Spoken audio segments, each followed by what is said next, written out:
Assalamualaikum warahmatullahi wabarakatuh. Oke, bisa kita perhatikan di sini. Kalau kita lihat secara langsung,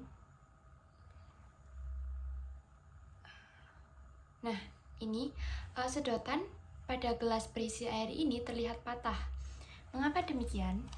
Hari ini kita akan belajar mengenai pembiasan cahaya. Sebelumnya perkenalkan, nama saya Ayu Widyaningsih dengan NIM 2404170007. Nah, kita bisa melihat benda itu karena benda tersebut memantulkan cahaya. Cahaya ini berupa gelombang yang merambat di suatu medium. Nah, apabila gelombang ini melewati medium yang berbeda, itu akan mengalami perbedaan kecepatan. Bisa kita analogikan sebagai mobil yang berjalan di jalan aspal itu memiliki kecepatan konstan. Nah, apabila mobil tersebut melewati jalan dengan bahan yang bukan aspal, misalnya seperti pasir, itu pasti akan mengalami percepatan yang berbeda. Entah itu mobil akan melambat atau sebagainya. Begitu juga dengan gelombang cahaya. Dari udara dan juga air itu kan mediumnya berbeda.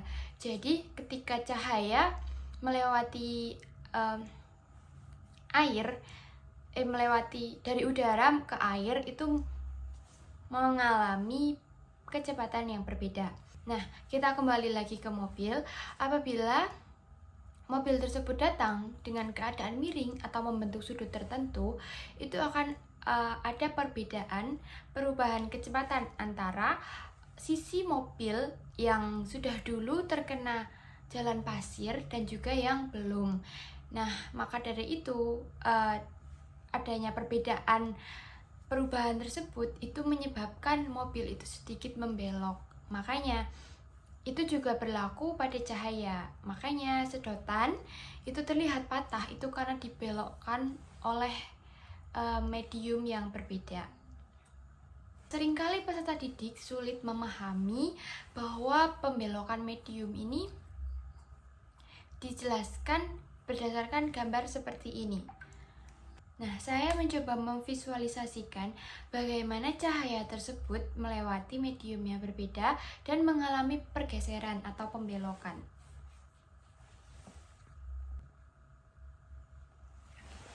Komponen alatnya ini ada dua.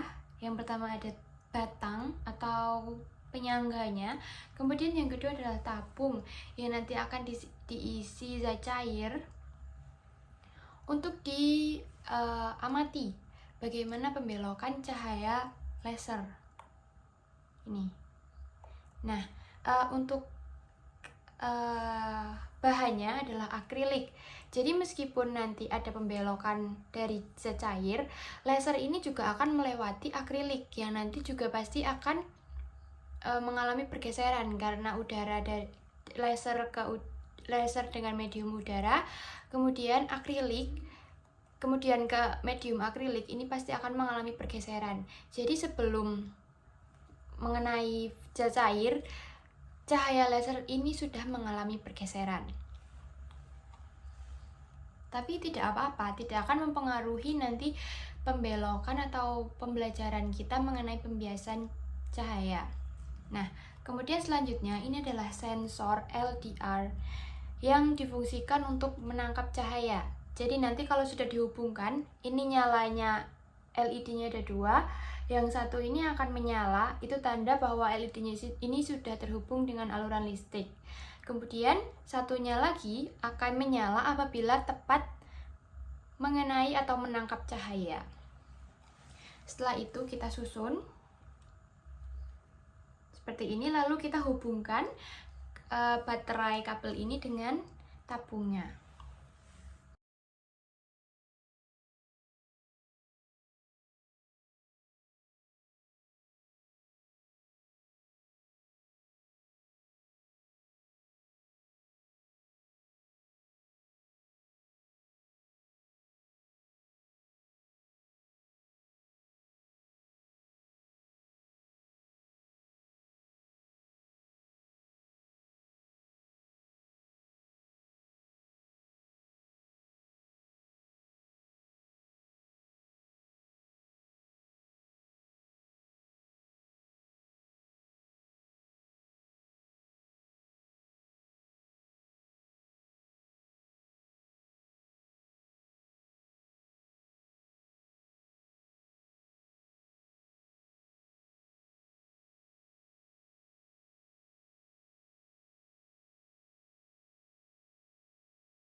Seperti yang terlihat pada adegan sebelumnya, sensor ini akan menyala dengan konsisten apabila menangkap cahaya yang pas.